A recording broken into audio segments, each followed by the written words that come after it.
for the technical hiccup. Working from home, it's sometimes a little bit challenging.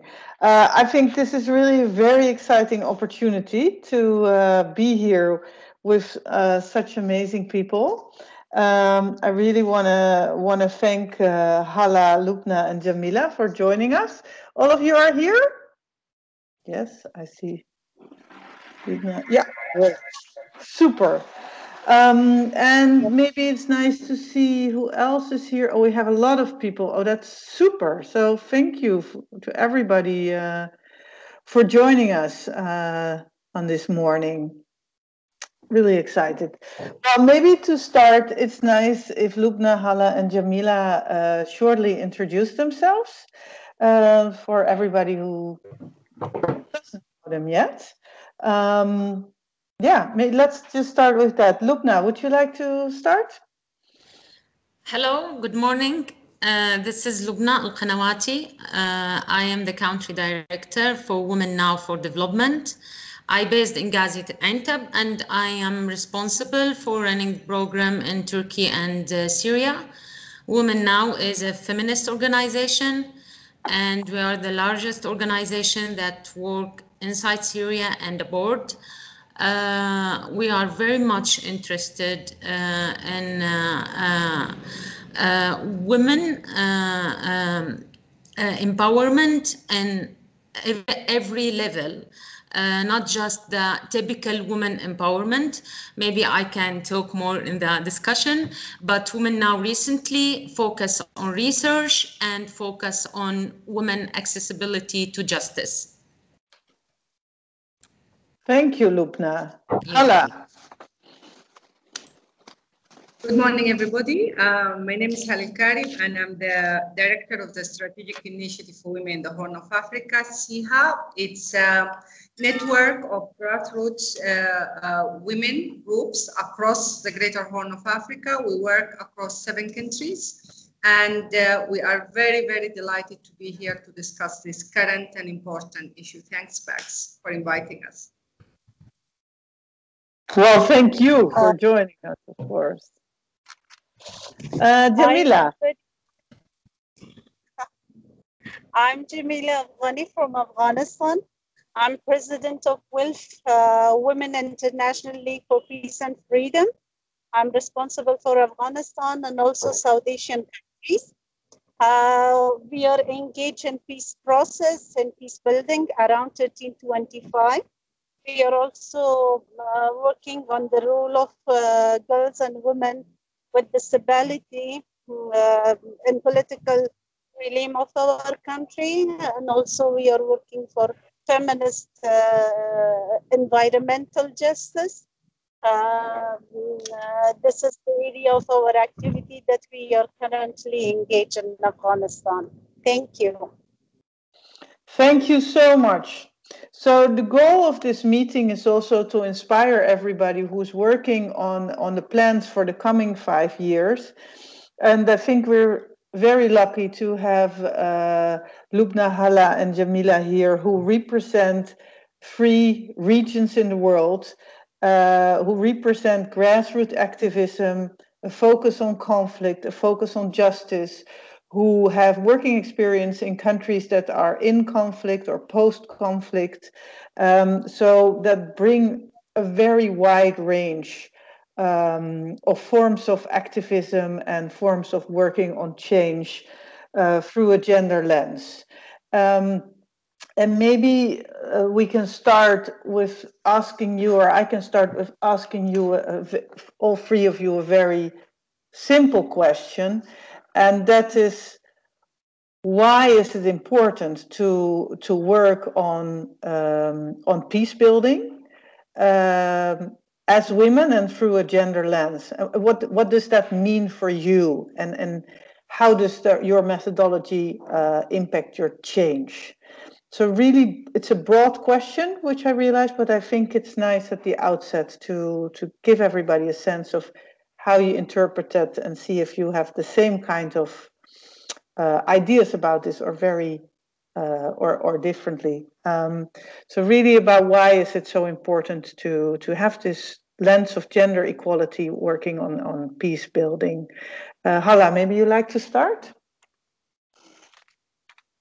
Thank you so much. And thank you for the, for enabling us to speak to this very important topic.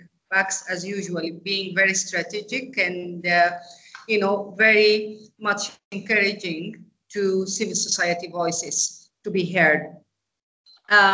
So in just responding to your questions, I think, I'm going to speak from the region where I work, which is inhabited by conflicts and by inability of the ruling structure of managing the conflicts and of managing the diversity of their societies. And I think historically, the fact that the conflict has becoming a syndrome in most of the countries that we are working on, and I'm just going to speak about where I am at the moment, for example, in Sudan, where Sudan has a long history of failed agreement between the ruling structure and the population to reconcile and to reach a formula. There is an echo somewhere, so can I ask people who are not muted to mute?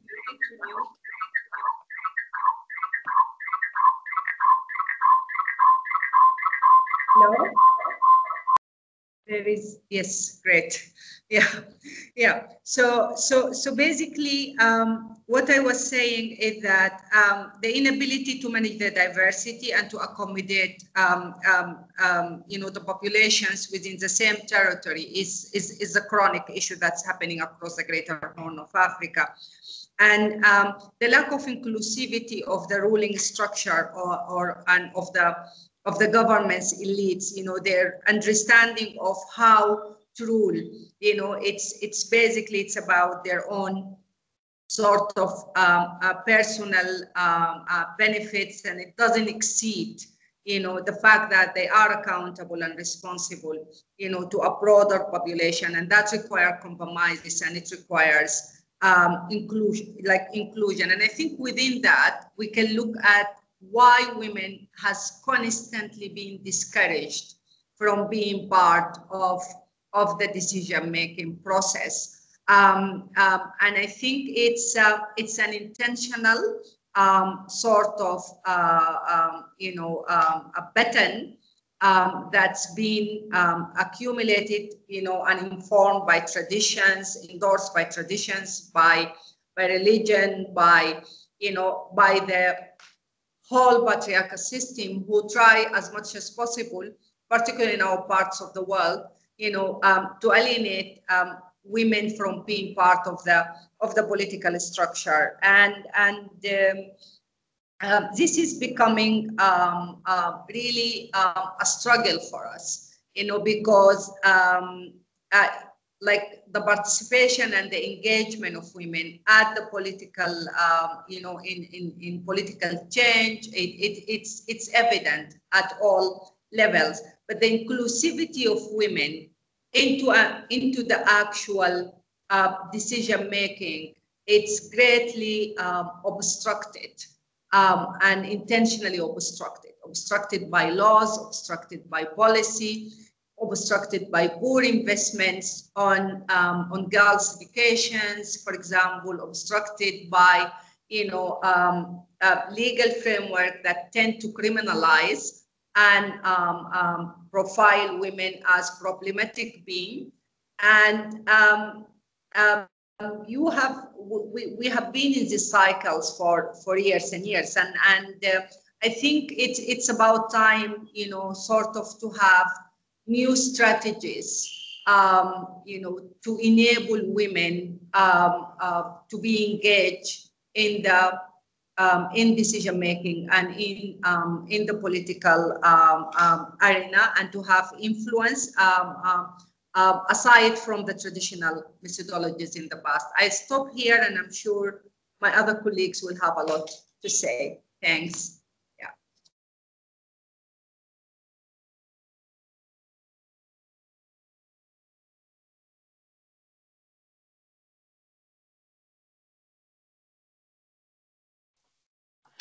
Anna, I muted you just in case you didn't realize. Just while Hala was speaking, I put you on mute.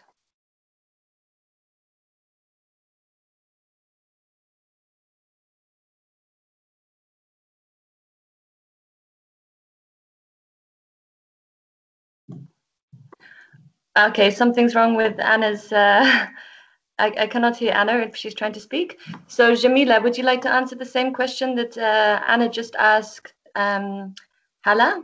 So why is it important for women to work on peace building?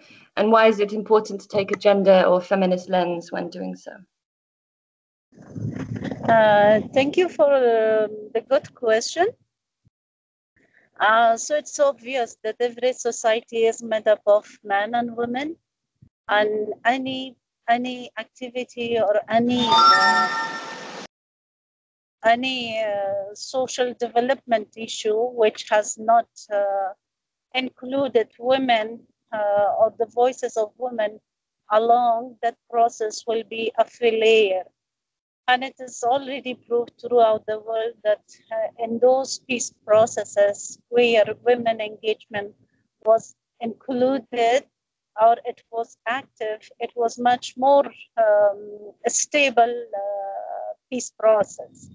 Unfortunately, in Afghanistan, it's a very man-dominated society. It's patriarchal and tribal system. Usually, the power, political power, is in the hand of men of the society, and the leadership of the social and political, economical situation of the country is in the hand of men. But and that's why they are pushing always for war or prolongation of the war. But to be honest and to see the real picture of the society, the very severe and direct victim of the wars are women and children. Although they are not engaged in the planning or in the waging the war, but as a victim, they are the very first and severe victim of war.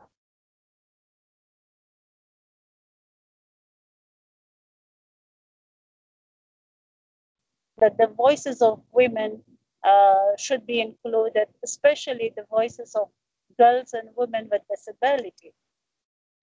And so far in Afghanistan, we are pushing for the past 1.5 years as the peace process has started with support of regional and international actors. We are pushing for women's inclusion. Although we have huge amount of challenges, but so far we see that with all our advocacies, we have a little bit room or a little bit opportunity to challenge the status quo, especially when we know that Taliban are going to come back and join the system. And previously, we have very bad experience during Taliban regime, that they were against women, they were against women education, they were against women employment. And we don't want to go back. We don't want to have the same experience again. We want to have a better future for our children. And that's why we are pushing, although it's very challenging, but so far we can see that today, voices of Afghan women has a space in all these process, whether it's on the side of Taliban or whether it's in the side of Afghan government. So this is what I understand the importance of having voices of women throughout the peace process. Thank you, Jamila. Lubna.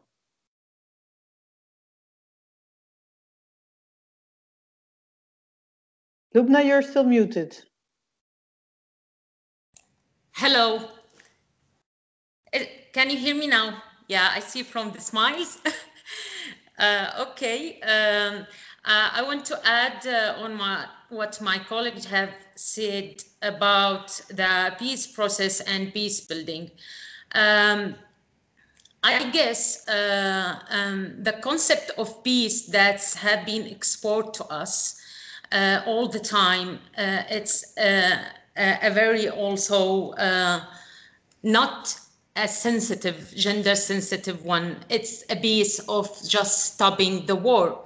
This is what all the world want us to understand. That peace means stop the killing, stop the war, and apparently stop the violence, but actually not stopping the violence, because all the violence remain under the surface with all the problem.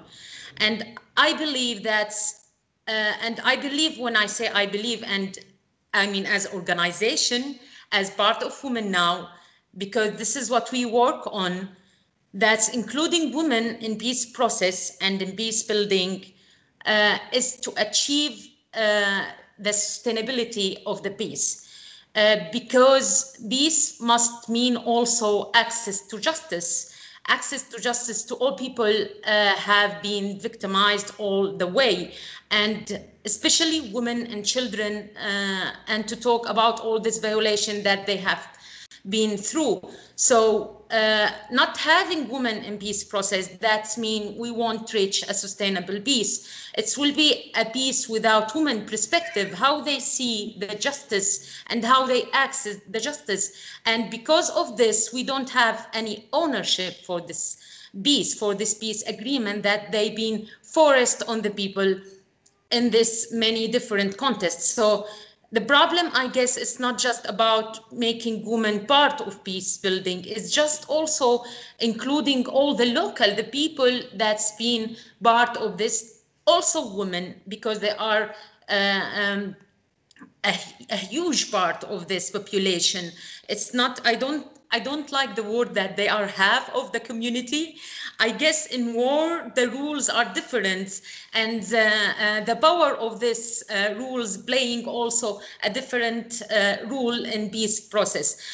So we must include women. Women must be representative. Women perspective must be in peace building, so we can ensure that the victims and have been access to justice, and we can have justice in too many ways. But the problem is that this issue is not just in our country. This is in the worldwide problem, because if I'm going to refer here to Dr.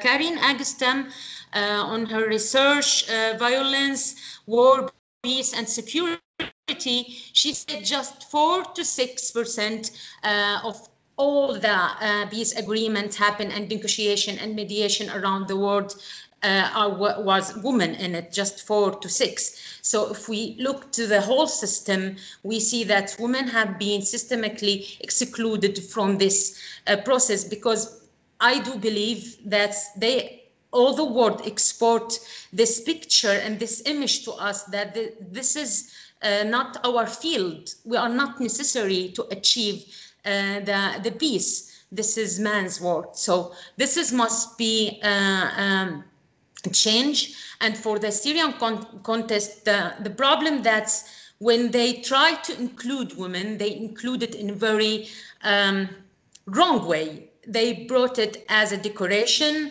to show the world that yes, we are working side by side with women, and the Women Advisory Board, I guess, that have been formed by Mr. de Mistura was a very big clue that there's nothing achieved yet. So you said that we have women in the process, also now in the Constitutional Committee, but they don't have the power to decision or to make any difference in any kind of process. So what the benefit of having women if they don't have the power to do? There's nothing. And it's not just there's no benefit. There's the opposite, there's harm. They are doing harm to all our cause and our fight for freedom and for justice, because what other women believe when they saw this picture and this image, that okay, this is what we are aiming for, this fight all along for our rights, to just be standing by and say yes and no for all the men's decision. So this also has a very bad impact to the community, especially for local community who really pay a very hard and tough effort to make a woman leadership get out from this community and say that we are here and this is our demand. So I will stop here and maybe I'll continue the next question. Thank you. Thank you very much.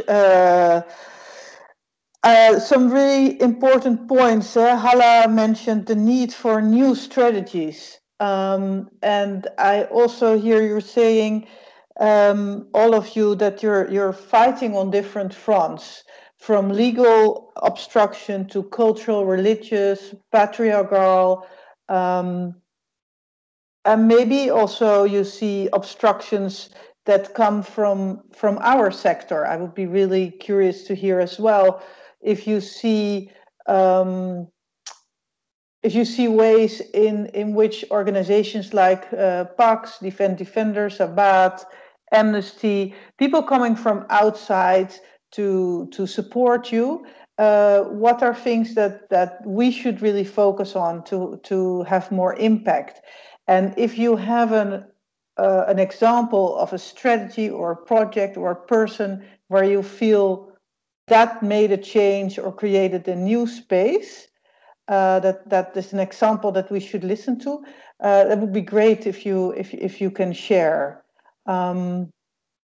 Maybe Lubna, would you have something to share on the topic of what organizations like PAX or others coming in can do to make sure that we do no harm? And do you have an example of something where you saw a positive effect or change? Or yes, thank you for this question.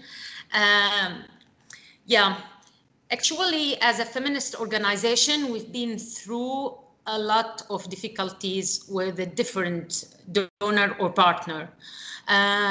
Some of them play the role of real partner, that understand that this relationship is to share everything, risk and successful and decision, and it's not just channeling money to other organization. Yes, we have a very good example about a good partnership that's let us as a local organization lead our project. And they believe that this is the most suitable way to achieve the goals that we put in the project. But unfortunately, other donors have this, or partner, this previous image about the impact that they want to achieve, taking out of their consideration that this must be not doable in this, like for Syria, maybe this work in another area. So also donor have excludes us as civil society, as feminist organization from the decision. And this is also a problem. A lot of donor came with a written proposal, with a written goals that they want to achieve in their budget, and they came to you just to implement it. So this is also an up-down way, which is very harmful. Yes, at the end we are trying to fix all the way, but this is really puts a very pressure on us as organization. And another thing, a lot of donors have a very great policies, but they don't implement it. Like especially when it's related to women, when it came to women and the women's sensitivity, like if you are working in a war, working with survival, you have to be very sensitive about how to treating with those organization and the employee in this organization. We cannot work all the time from 9 to 5. People inside cannot work inside Syria, I mean, in this condition. So this sensitivity doesn't exist usually with the partner. Feminist partner have this. So the working with them is more flexible and more achievement. People like PAX actually working with us in this way. We can call anytime and said, we face these challenges, because they know that we're working in a war zone, and they know that all our team are survivors. So they have this flexibility in time, in budget, in dealing with us as a human, it's not just about achieving number at the end of the project. This is I guess the point of all this partnership, working toward achieve better rights for people. It's not to achieve better number and better I don't how many. It's like dealing with us like distributing aid. It's not at the end how kids that you have been distributed. This is not measuring like this when you are a human rights based organization. And this is not like dealing like this when you are a feminist organization. Also, there must be a sensitivity toward women needs. Women needs, especially in a war context, like the logistic issue, the maternity leave, the breastfeeding hours. This must be covered financially. Because organization like us, local organization, cannot afford this financially, and at the same time, we must encourage to work and public sphere, and to do this, we must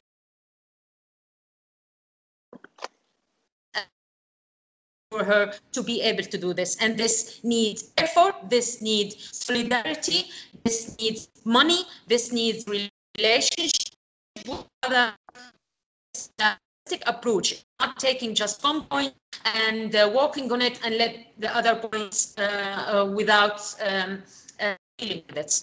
Thank you.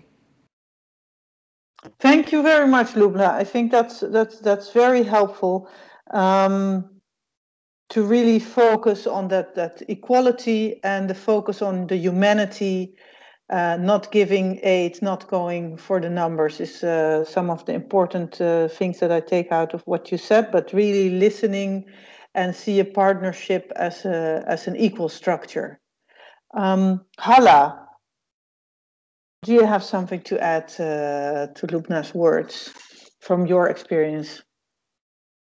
Thank you so much. I definitely agree with what Lubna has said. The necessity to expand the concept of peace, because peace cannot happen, among, a gross violations that are happening. And just to answer your questions about the expectations from the international community, I'm just going to give a very small example. Recently, we have done a paper on the engagement of women in peace and security in South Sudan. And one of our observations that we discussed it at the paper is the impartial and how the missions, the peacebuilding mission, the UNIMIS, for example, in South Sudan, how are they turning their back, to, for example, to issues of women imprisonment due to customary law. Which is, as most of us would know, that despite the fact that South Sudan is showing commitments to international mechanism, in reality, when it comes to personal status law and so on, women are subjected to constant imprisonment, either due to issues of dowry, forced marriage, and so most of those cases are related to personal status law. I refer to the traditional courts, who typically put women in jail for lengthy period of time without the right to appeal or anything. So, and this in itself, is a manifestation of an extremely polarized society. And as a peace mission, we expected, that they would have a clear position on this ongoing violation and so on. Forced and child marriage, it happens in IDP camps and things like that. So these separations, and constant attempt from peace buildings institutions to push women issues into quote unquote private sphere and not to see it as part of the construct of ongoing conflicts, manifestations of polarization, of conflict, of instability.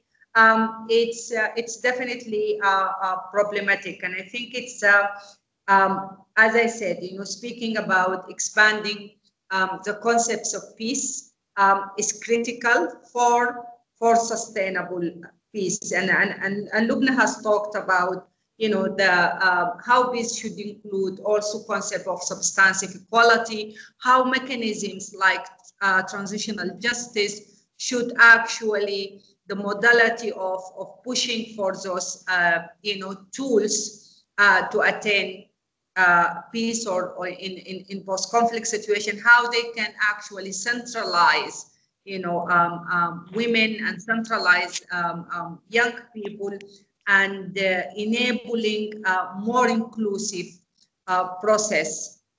Thank you. Thank you, Hala. Jamila, have you rejoined?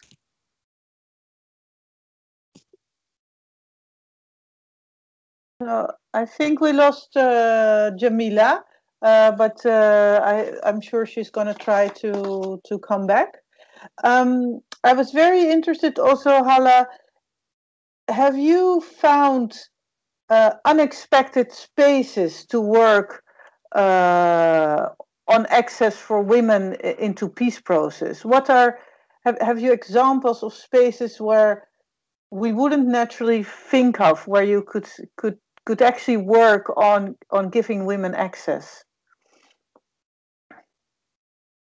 Well, you know, what's really sad, and I just have to say that, you know, that unfortunately, you know, the engagement of women in peace process is often being hijacked. And this is what I think, you know, by, you know, traditional engagements that's often endorsed by actors from the international community. You know, these inventions of track 2, you know, like, you know, taking a large number of women to move around in the hallways of peace negotiations, for example, and try to have side conversation with some men. It's very patronizing, you know, and it's actually position women, you know, as subordinates more than being central in the process of conflict resolutions and peace building. And this is how it should be, like the construct of peace operation and peace process in itself, you know, and how it's being done at the moment in our parts of the world. It's extremely enabling and encouraged by international actors. It's extremely enabling for women's subordination. The other thing that we have always been talking about, and I do remember that I've had the privilege to have a conversation with Luz Mendez. She is one of, I don't know if one of you has met with her. She was the only woman who participated in the Guatemalan peace process because she was sitting with the armed groups. And she told me, I did not know, you know, how to be active and effective in the peace talk until I spent time with the feminist organization and I understood my subordinated positions. And so I was able to overcome it and I was able, you know, to challenge the status quo. And this is what we kept saying all the time. Women need to be prepared and even when they go under any name, you know, they need to have clear strategy in terms of how they are going to influence this process, how they are going to challenge the status quo, you know, how they are going to provoke, you know, and interrogate, you know, the structure.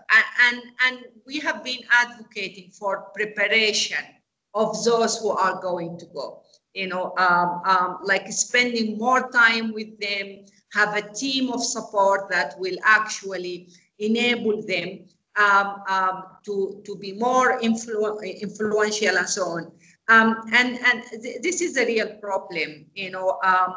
It's connected to the whole issue of women engagement in politics, you know, in our parts of the world, because women engagement in politics, unfortunately, it's always been approached and characterized as an accessory to the political process and as something to satisfy and please the international community. but it's not something that's actually the ruling structure or the government structure are genuinely in this part of the world are interested in. Inclusivity is not something that the current the government structure in this part of the world are interested in, and this is why we keep going on cycles of conflict. So this, and I'll go back to the idea of, there is a need collectively as, civil society like PAX, as civil society in our parts of the world, to rethink how we can actually, enable inclusivity in peace process and enable women, to become effective and have a voice in the process. Thanks. Thank you, Hala. Jamila, hoping that you can hear me as well. I can imagine that you have quite some experience with what Hala was just talking about giving women access who are not yet able to come with a strategic agenda and therefore be less effective. And I was wondering if you can talk a little bit about that, and maybe you have examples of strategies that did work, or where you saw that women were able to really have an impact and have their voice heard more than just being in the room. And I was also interested if you have seen examples of male allies who can help in that process. Thank you very much. I do agree with my sisters that they were talking previously. I also emphasize on the same points, but talking on my own experience working in Afghanistan, one of the major shortcomings we have, that is lack of coordination and lack of networking among women groups.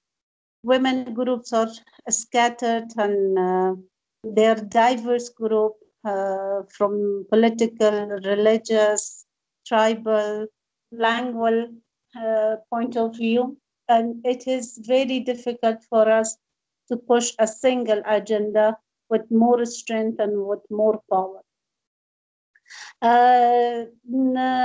From the other side, that we as a feminist organization trying our best to coordinate, to bring all other like-minded organizations on the same boat to ensure women meaningful participation in peace process.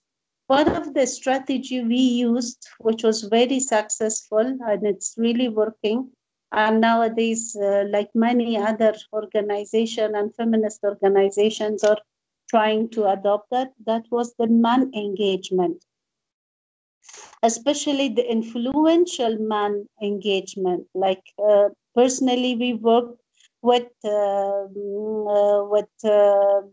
religious leaders, with imams, and when they become part of our alliances and part of our members, so they promote very effectively. They could help us to promote our cause. Because if I can give you a very simple example, that would be like the man or the guardian, or the man who are holding the keys of the door. If we are educating or empowering women to know about their rights, but the door is closed on their way, how they are able to get their rights? We are in need of to change the mindset of men who are holding the keys or who are holding the power, to become part of our alliances and to help us to promote our agenda. So personally, I have trained 6,000 imams in 22 provinces of Afghanistan on women's rights and human rights. And especially we are working with imams right now on the peace process. And beside imams, we are including men, youth, from diverse group of our society, and we are working with university teachers. We are working with male university teachers. We are working with different journalists, male journalists that have very strong voice in society, or they have very good recognition. We are building our alliances, and we are trying to make our alliances more stronger. So I've learned that how these men are coming on our side, we are getting more appearance, or more we become visualized in the society. So when we are talking about women's rights, and if we are feminists, it doesn't mean that we are only talking about women, but we talk about humanity, and women are making a half part of humanity, which is unignorable, which is unacceptable for anybody to ignore it. I hope I could catch the question. You definitely did, Jamila, and it's really nice to hear your ideas about men as partners, and training of men, and working on training imams and men that have a visible role, have a role of example in your society. One of the things, of course, that we're facing now, thinking of the future, is COVID. And COVID, of course, has many implications. I spoke to Hala before in a previous meeting, and with many more of our partners. And in every country, I hear about a rise of sexual and gender-based violence during the lockdowns. I hear that it's really limiting space of women. And also in this crisis, as in peacebuilding, I think we see that there is a lack of access for women to be part of solutions or strategies to think how to reorganize societies. But as Nico mentioned in the chat, also thinking about training. Of course, we're very used to train through meeting each other. So it would be very helpful to hear from you, from all of you. And let's start with Lubna, to hear about the new challenges that you're facing because of COVID, and if you've already been able to find ways to come about or to rethink your activities. Lubna, would you be able to start? Yeah, yes. Hello again. Okay, I will try to be very short, but I want to highlight that Women Now for Development has published 2 papers on our website, one written by Dr. Maria Al-Abda and Chamba Battle, and the other made by our team for Lebanon. Just studying the cases in Lebanon. We do the study also for Syria, but we just publish the study about the Lebanon in Al-Buqa.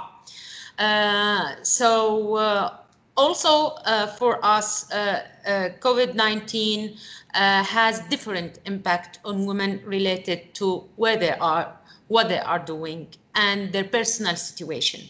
So even here in Turkey, for the team in Turkey, it's different from one personnel to another because it's also related if you have children, if you are children now sitting at home, there's no schools, the amount of pressure that have been added to your daily job.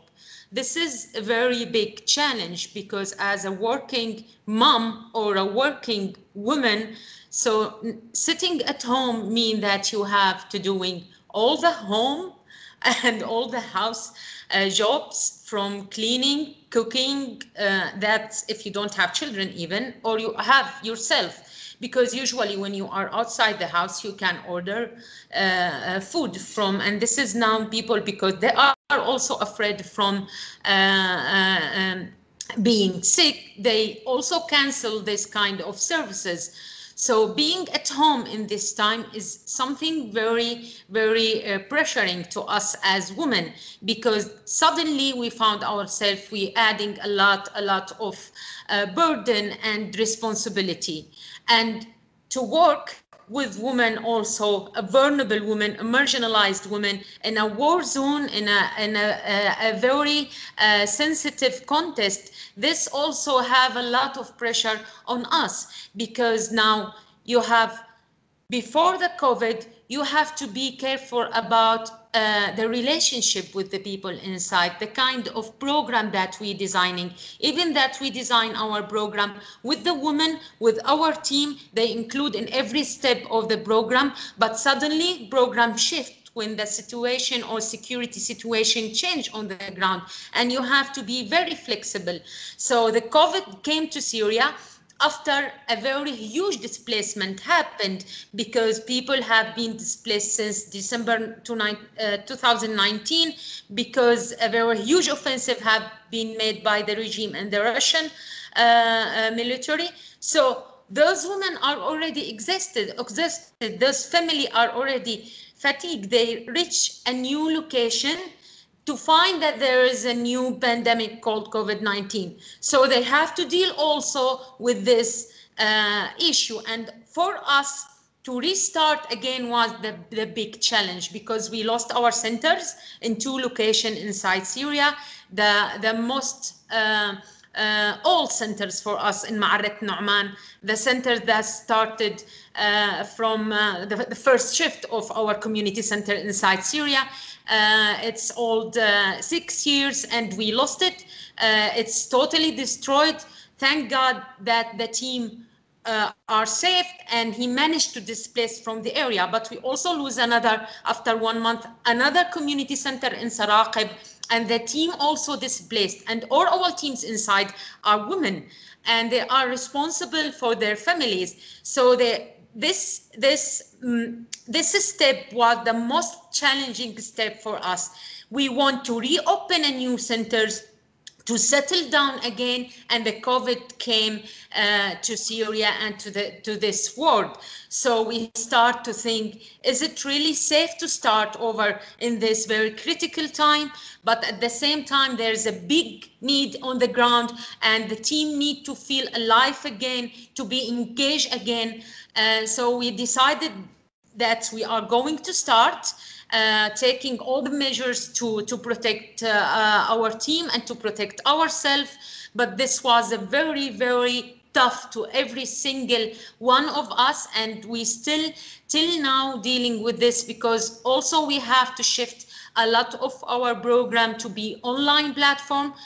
We usually using online platform before for short time, like when people usually displaced from one place to another, and we had to close the center before we losing them. People use WhatsApp group to exchange information or to use to have training, but not in this wide use now, and shifting everything, almost everything, to be online. And people have a very poor access inside to the internet, and a lot of people don't have smartphone, they don't have laptops or proper equipment to access this kind of information. We are not mentioning the most vulnerable environment, talking about the camps. Women in camps who has been used to come to our centers to feel safe, to have some good services, they lost this. And some donors, unfortunately, also put a very strict limitation on our activity and how to implement it. So they enforce us to take some measures that we think it's harmful to the women, and it's not making any use of them. For example, case management, not all case management can be done online. People need to meet physically with sometimes with another woman to talk about what she's have been through, the violence, if she's been under violation, or if she have a specific need. So this kind of issue cannot be done online. So yes, working with women in such circumstances is very challenging. we keep like all the time trying to find a creative solution to come over this and to keep delivering this kind of services to women, and also to encourage women to talk about what happened to them, because women are frustrated from this long and severe violation they have been through, from war and not having justice, several multiple displacement, losing home, family member. So now when COVID came, and this will be also combined with a stigma in the community. So this is really a lot on the women and a lot to work on, and this need a lot of support. Unfortunately, suddenly also the international community decided to decrease the support that came to Syria and that came to organization like us working on empowerment or working on women's rights, because they decide that they need to shift this money to respond to their country, to the emergency that happened to their country. And this put us as a Syrian civil society and as feminist organization in front of a very, very big challenge. And this is really risky, because what should we do? At the end, we need financial resource to serve people and to serve ourselves. Thank you. Thank you, Lubna. Hala, could you add?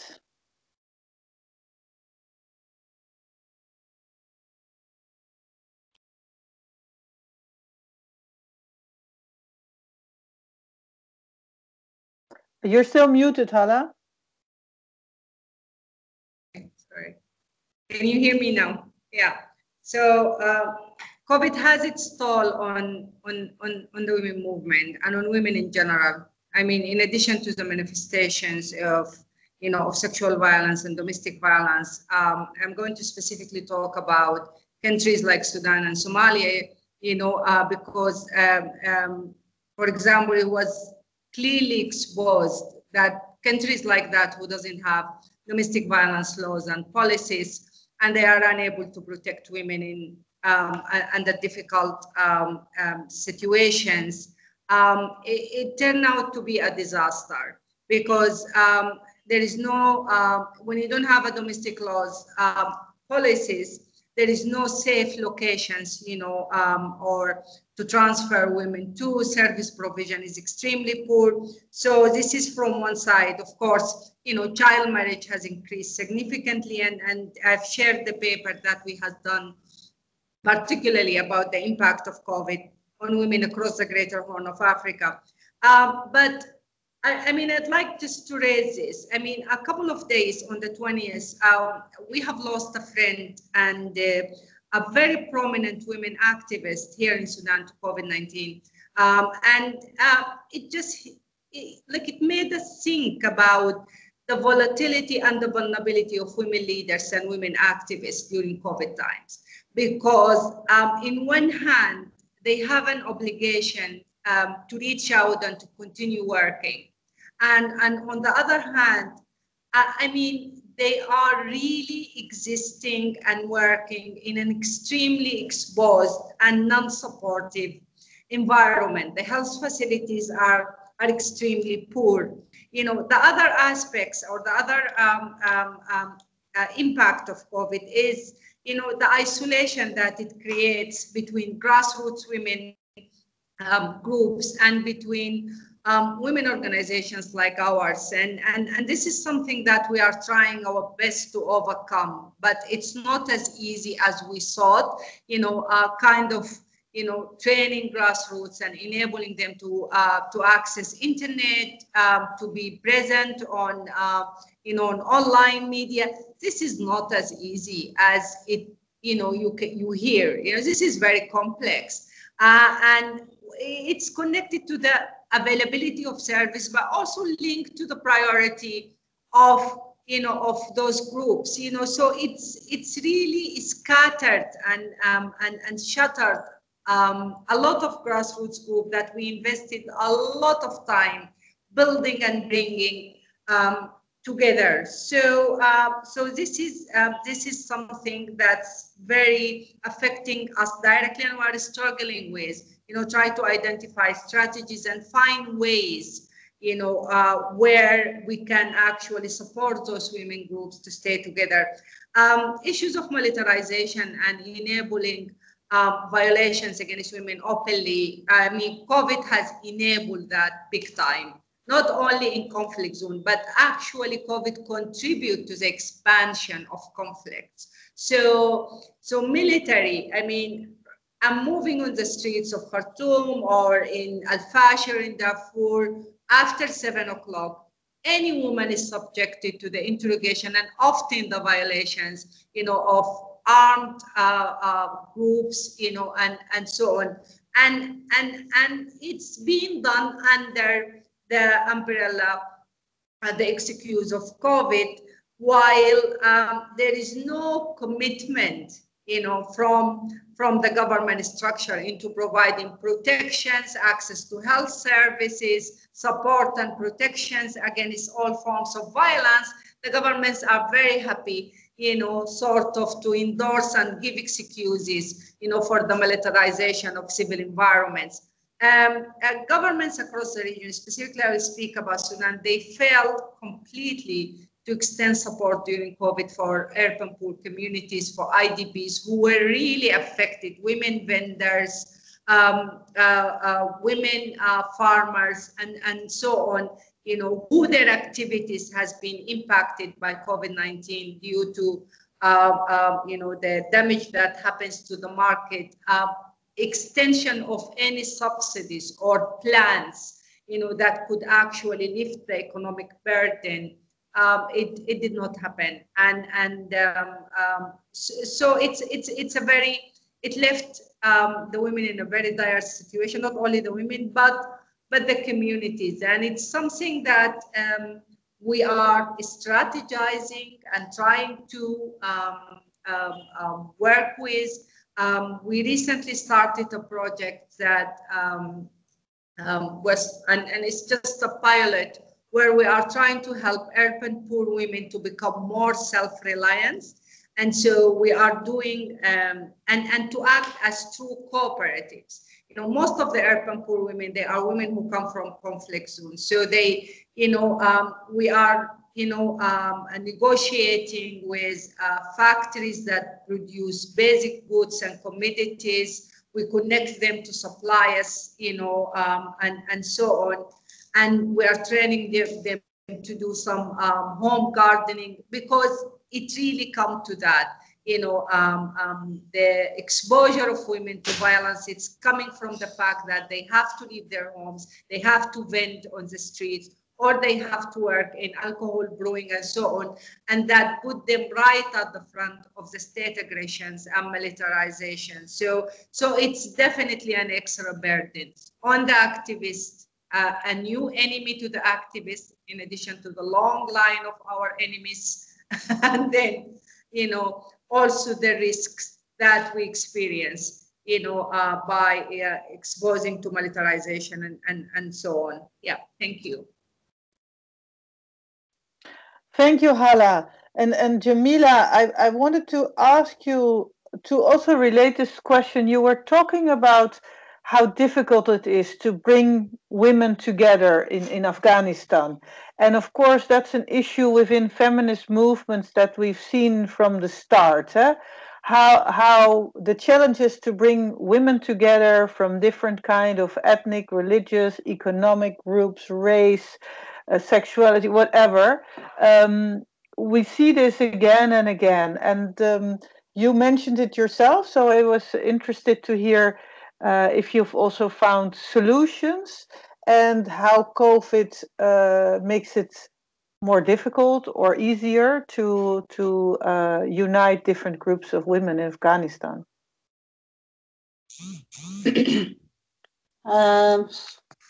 Unfortunately, the political scenario of Afghanistan is very, very complicated.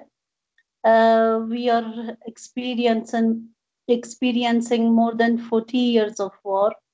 And this 40 years of war has lots of damage and breakage. So we are divided into many social political groups, especially from political point of view. During this 40 years of experience, we had more than 10 different regimes coming and going. And every regime, they had their own agenda, their own mindset.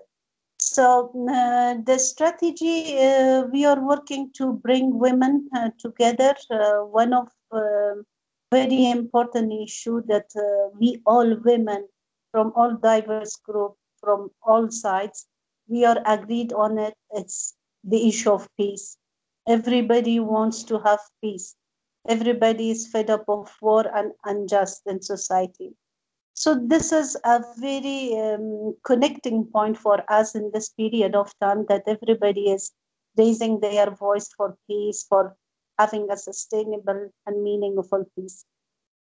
But still, we have many challenges to coordinate, to properly network, or to have a proper strategy to be engaged on this peace process. But one thing was somehow successful, or somehow a little bit result oriented. It was like personally, WILPF Afghanistan brought mother of those who have lost their families, their children during war, from the side of Taliban and also from the side of government. Like we organized meetings, conferences, where we brought mother of a soldier and we brought a mother of a Talib who were killed in the war between each other. The story of both mothers were the same. The pains of both mothers were the same. And the other experience with the common people were the same. So we use this type of a strategy, or this type of engagement, to bring women together, that we have a common pain, we have a common sorrow, we have a common challenge, and we really want a common hope, or maybe desire, which is peace for all of us. It is one of our very good activity which is going on, and it takes a lot of attention in public and on both sides. The other strategy we are using, we are giving voice to people with disability, especially to girls and women with disability, who are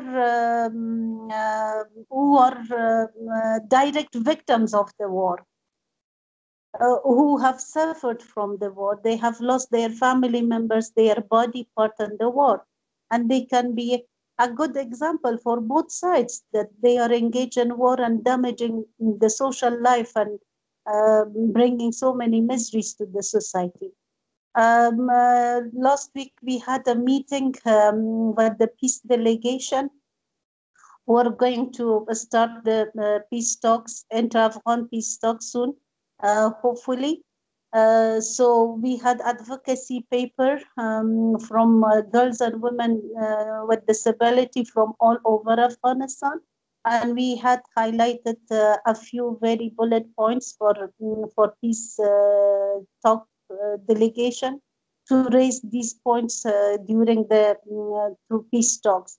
And we got lots of appreciation from government side, and they promised that they will put our advocacy paper in front of Taliban before starting the dialogue.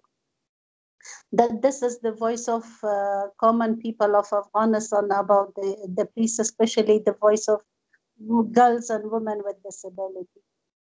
The other important activity we are doing, we are collecting stories of war and peace from very remote villages where media could not reach and could not give the coverage, in order to show the reality on the ground, that how people of Afghanistan are peaceful and they love peace, but how this masculinity situation is pushing all of us towards war. So lots of good stories are coming, and I'm hopeful that we in near future will develop the booklet or maybe the storybook, and we will share it vastly throughout Afghanistan, and also not only with both sides of warring parties, but also with international community. So these are the things that brings women together in a way or other way. It brings a little bit solidarity among women when they get this feeling that somebody is listening to them, somebody will take their voices, and someone is caring about them, so they are coming together. So this is these are some of the steps that the moment we are taking, and we are experiences good outcome. WILPF Afghanistan is working for the past 5 years in Afghanistan, and today we have more than 10,000 members all around Afghanistan. And it is the reality that how we are connecting with each other, with the common grounds which are affecting our life, maybe positively or maybe negatively.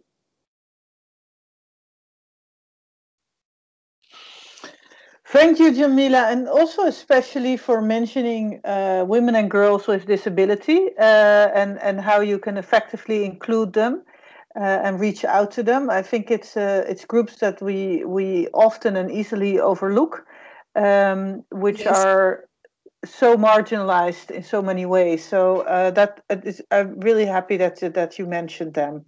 I wanted to open the floor for questions.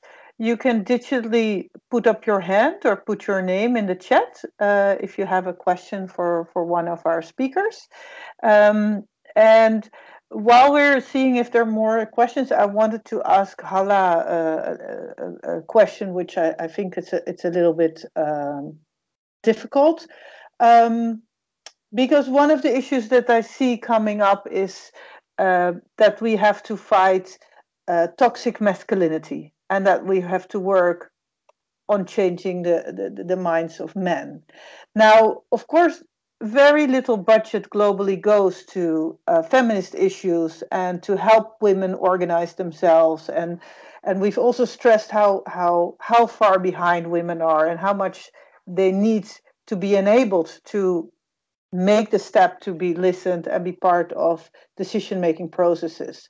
So if we look at our budget and we have to make a choice to focus on men and fighting masculinities, or focus on women and helping them to have more access, where do you see that we should put our priorities?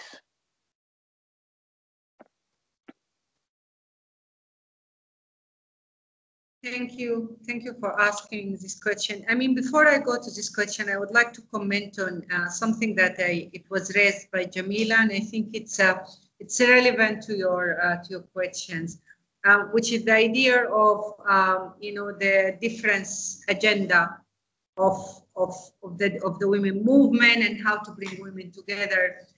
And I honestly think that this is something that, to a large extent, it's undermining, the assumption that women should agree. Women have their own political biases, have their positions, have stance in different issues that varies. I think and that has been extremely problematic approach. And I think it was largely held by the international communities, like they wanted to put all the women, and very patriarchal also notions, all the women in one basket so we can deal with them, because we don't want the headache of women coming from all over, and that has wasted a lot of time, and a lot of energy and resources, that we need to force ourselves to agree, rather than learning how to disagree properly, how to respect our diversity, how to negotiate our differences. And I think back to your question, I think it's very important for the women movements to acknowledge their differences, and at the same time to recognize, what are the critical issues that bring them together. And we have been experimenting with that. For example, we did a legal analysis on amendments that was carried by the Sudan Department of Justice, and it was promoted as pro-women. It was horrible because we did an analysis. It turned out this is extremely discriminatory. This is very obstructing, and within that, we talked about the fact that homosexuality is still a crime in Sudan, and that's terrible. So you cannot promote this as a positive thing.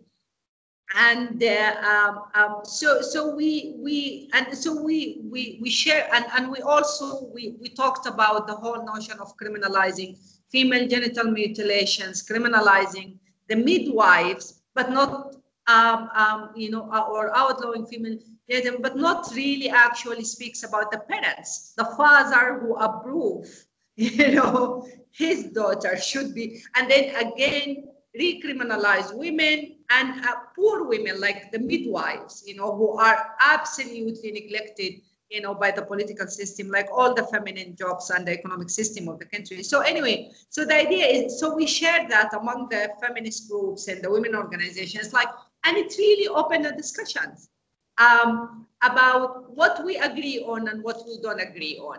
And it was fantastic. We also did a round table and we debated the whole concept of family law, and we invited different women who a lot of people, they thought they cannot come and sit with as part of the women movement. But I think that's a challenge. So back to your question, in terms of supporting toxic masculinity, or, I think it's interconnected, or directly support women.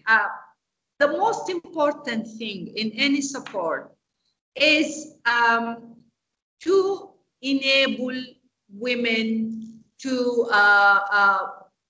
sort of take the lead in terms of how do they want to negotiate, how do they want to influence toxic masculinity. That's very important. I think focusing on toxic, it's a modality of we're trying, it's a strategy. Maybe it will work, is to try to open, a window and try to influence toxic masculinity. But the most important aspect is, to allow women to decide how to do that. How do they want to do it? And it shouldn't be a precondition. And it shouldn't be, in my point of view, it shouldn't be a part of their recipe, and that's what worries me, is that in most of the conversation, okay, working with men, supporting, that should be, throw that to the recipe, it's not like that, in some contexts it can be done, in others it cannot. In certain contexts, it can. Maybe we need to open a negotiation platforms and just have conversations. I'm very concerned about men in political parties, or I really think we need to have an honest conversation with them, because they are very tricky. And those things, you cannot say that they are toxic masculinity. Most of the time, the way they present themselves as, pro women and things like that, but they are very undermining of women political participation, and they have their way, of manipulating women and undermining their engagement and their contribution, or unfortunately, sometimes, making a laughter out of it. You know, this is what's happening. You know, it's like, oh, can you believe that they say that? And then, so this superior discourse, unfortunately, it influences also a lot of other younger women who identify with it. So it's not either or, but we really need to decide how do we want to navigate this. Thank you. Thank you so much, Hala. And also for continuing on the point of Jamila and the ideas of female unity. Thank you very much for sharing. We're getting at the end of our meeting. And before we leave, I wanted to sum up some of the things I got out of it and ask our three speakers to respond and also to let us know what they really want us to get out of this exciting 1.5 hour. I think it was, for me, it was very inspirational and gives a lot of empowerment also to hear the three of you and learn from your experiences. We started a little bit with the importance of partnership and what partnership means, and actually we ended again also with Hala focusing on how women should be in charge and in influencing how we make our programs, and that is a real partnership. If we listen to people, and as Lubna said in the beginning, understand that peace is about humans and not about numbers. And you also talked about unpacking what peace really is, and if peace is ending the fighting or if it's making life better for men and women. We talked about engaging men. We talked some time about COVID and really found a lot of issues where COVID is influencing in a negative way the position of women, from women in public spaces, from women as caretakers, from women at home. I don't access to healthcare, the economic position of women. So it really shows us that we have to take some time, really think through the impact of COVID on women in different societies. We talked a lot about the position of women, and Lubna also focused on the many roles that women have as caretakers or workers, and that we have to take that into account also in our partnerships, that women have needs like maternity leave and other needs, and that we always have to be open to those. And Jamila talked a lot also about the window dressing in peace, taking women in without them having a real role, and also mentioned how we can really reach out to women who are living with disabilities, and that opened also the door to think, of course, about more marginalized women, and that brought us again to Hala's nice speech about the need or not so important need of unifying women and the patriarchal issues that are behind such ideas. These are some of the things I took out of all the many things you said in the past almost 1.5 hours. But I really want the three of you to take the last word and let us know what we should definitely think of. What is the most important message from you to all the listeners? Lubna, would you like to start? Yes, thank you. I just have, I guess, a couple of things to talk about. First, I want to talk about that the meeting with other men, even if they are leading organizations, civil society, or a community leader, and how this discussion must be, what kind of environment. I guess international community or partner like PAX can play this role, because usually when they put us together, they put us as a fighting partner, or they bring us like a gift. Please come, so the men are able now to listen to you. So this kind of treating with us is really sometimes confusing and frustrating, but it's make us angry. That's why they call us, you are feminist angry all the time.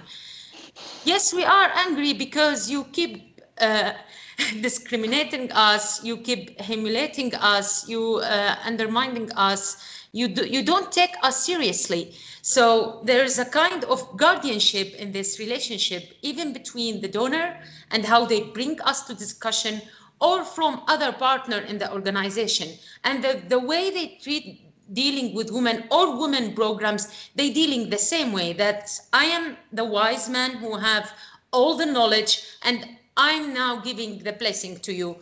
So this must be changed in a very natural environment. When I say natural also, I mean they don't have a previous expectation from us, or they don't need to tell us what we have to do to be accepted by them. So they need to be willing to listen to us, to our need, to our really this long fight for rights, for our rights, because we cannot exclude them from the community. We have to live together because we need to build together our community.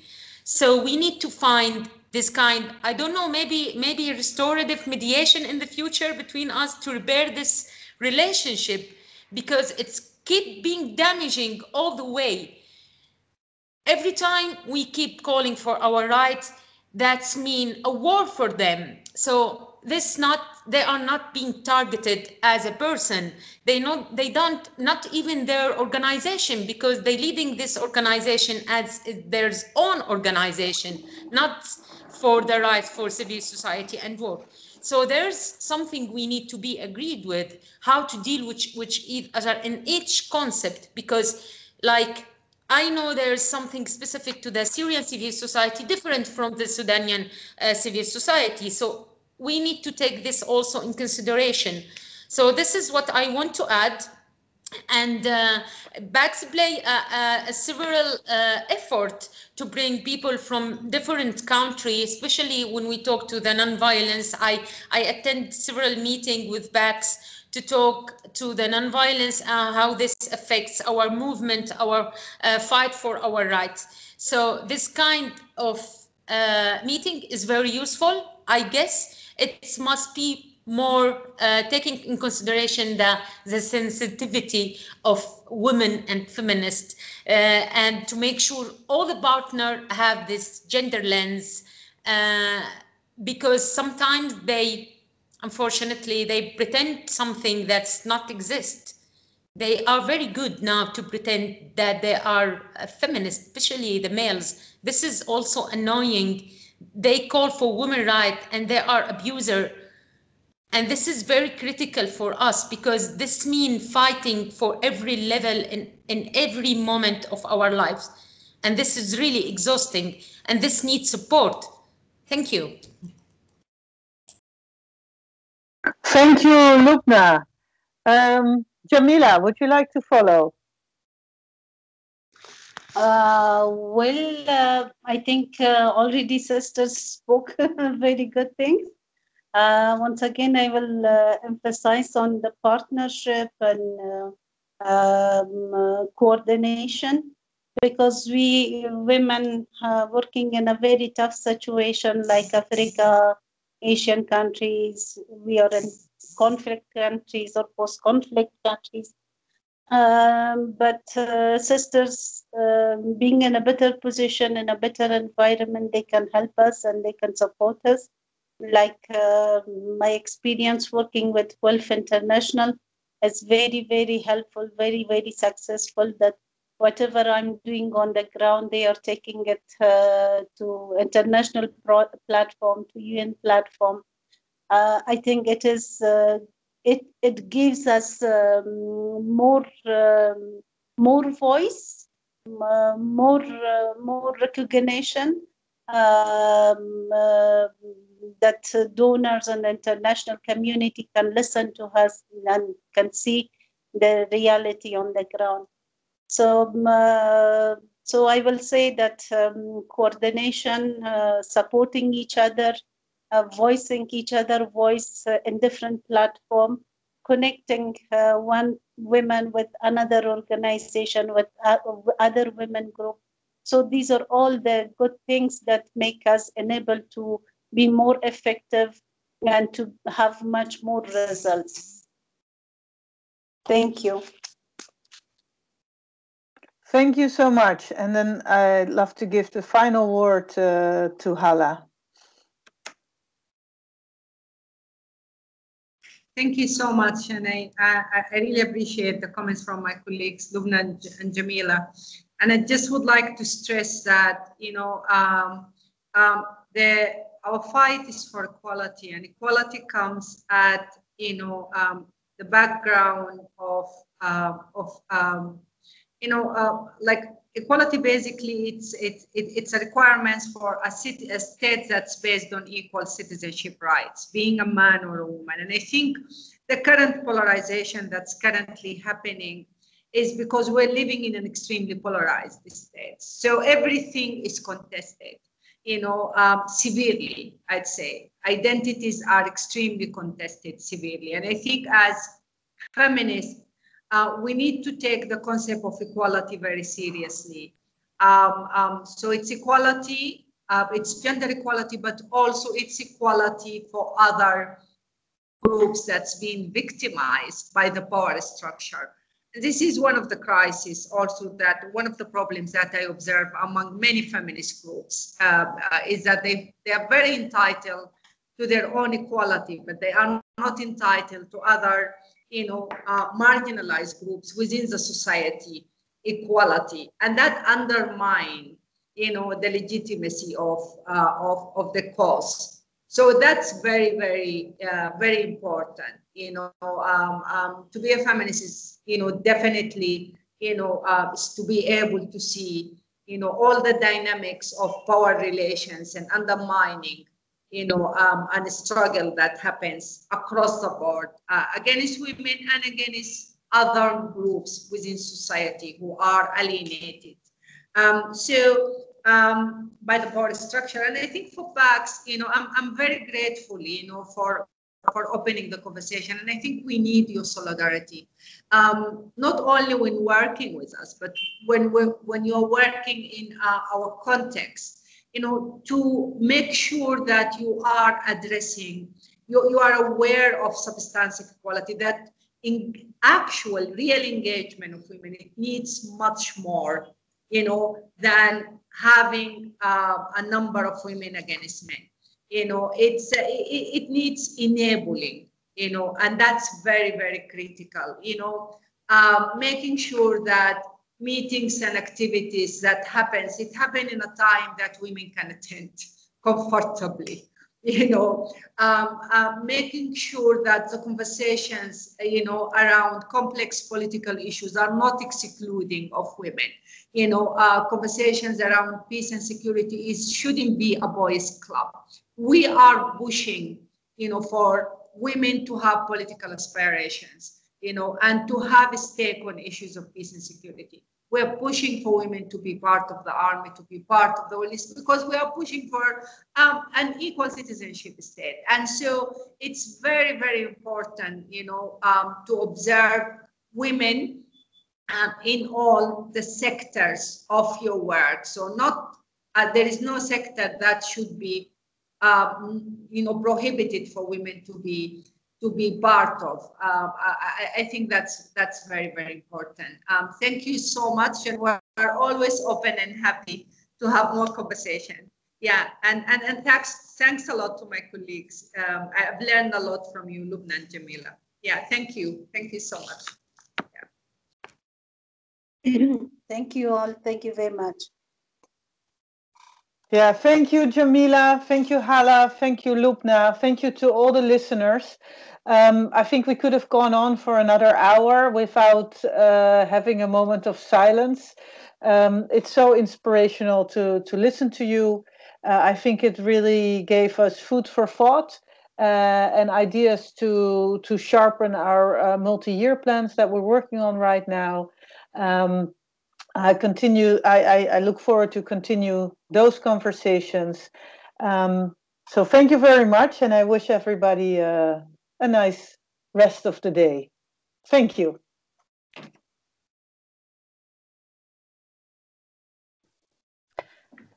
Yes, thanks a lot, Hala. Bye, Thanks. Thanks, Jamila. Thank you. Thank you. Thank you so much. Thanks a lot.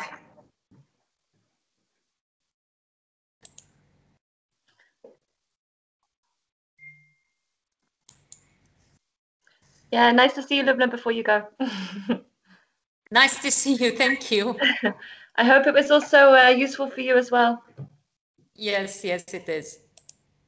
Thanks a lot, and hopefully next time in person and not over the internet.